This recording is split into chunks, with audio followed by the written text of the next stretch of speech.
আজকে করলাম অনেক ঠান্ডা, খুব ঠান্ডা কুয়াশা।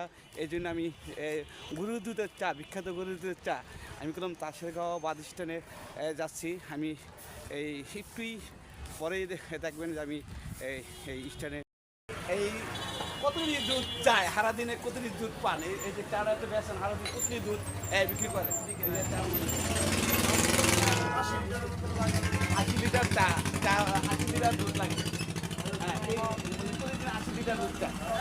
হ্যাঁ, 100 লিটার মানে 2.5 মণ দুধ। 2.5 মণ দুধের চা এই তাসেরগাঁও বাস স্ট্যান্ড, এই রহিম ভাইয়ের একদম স্ট্যান্ডের সামনে থেকে কলম দোকানটা। যদি তাসেরগাঁও বাস স্ট্যান্ডে আসেন, এই দেখবেন যে রহিম ভাইয়ের চা দোকান। এটা বিভিন্ন দেশ দূর থেকে আসে, ঢাকা থেকে চা খাইতে আসে, বিভিন্ন জায়গায় থেকে চা খাইতে। এরকম হয় এমনি 5 কিলো 10 কিলোমিটার থেকেও এই জায়গায় চা খাইতে আসে। আমাদের রহিম ভাই এই চা তো অনেক নাম করা।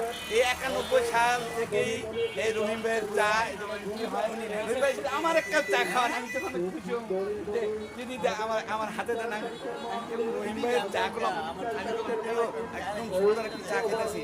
দেখতে পাচ্ছেন রহিম ভাইয়ের চা অনেক মজা। আমি রহিম ভাইয়ের চার কথা চিনি কলমে দেখাইছি, অনেক সুন্দর চা রহিম ভাইয়ের চা। রহিম ভাইয়ের যে আম করে এই চা, আপনারা যদি আসেন তাড়াতাড়ি এসে পড়বেন।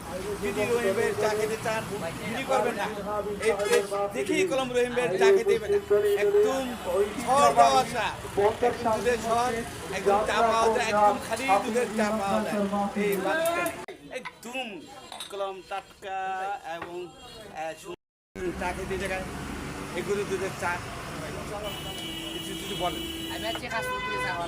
হ্যাঁ, অনেক সুন্দর চা না, অনেক সুন্দর চা। এটা কোন অনেক আগে থেকেই দোকান, এটা প্রচুর আগে থেকেই দোকান, অনেক দূর দূর দোকান। কোথা থেকে এসেছেন চা খাওয়ার জন্য? ভক্তকান্দি থেকে। কোথায় কিরকম চা, চাটা কিরকম? স্পেশাল চা অনেক বিক্রি হয়। রহিম ভাইয়ের চা মানে খুব দারুণ চা। নাম করা আমি কিন্তু দেখি যে